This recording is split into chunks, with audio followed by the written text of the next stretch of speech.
对着视障朋友来讲，无法度行出门，除了路边障碍，有一段无法度安心的，就是交通号志。不过现在市府已经完成新营火车站顶12位路口来设立新型的有声号志，经过测试甲体验，上午正式对外发表。包括全国10大杰出爱心妈妈，甲现场的视障朋友，拢公开肯定。除了希望扩大设立，把好市民经过号志路口，给一份耐心，让因会当安心同行。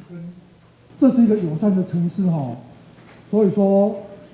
希望各位市民朋友能够多一点体谅跟包容所造成各位的噪音上的不便请大家能够多多体谅市长已经在这边已经为我们视障朋友已经建立了一个新的友善环境，就是让我们在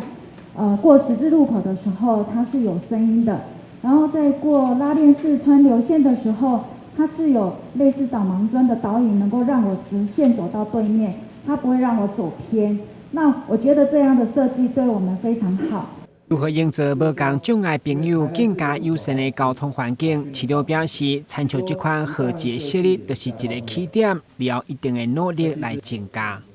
我愿意看待这个是一个对视障友善环境的一个起点，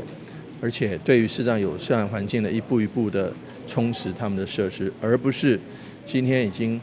跟各位宣示，我们已经完全做到100%，所有的路口都能够对视障人士友善。因此呢，请各位多给我们一些时间，我们也会努力来建制这些对于身障人士，不管是视障或身障或其他的障别的这个友善的设施，向无障碍环境再往前再走一小步。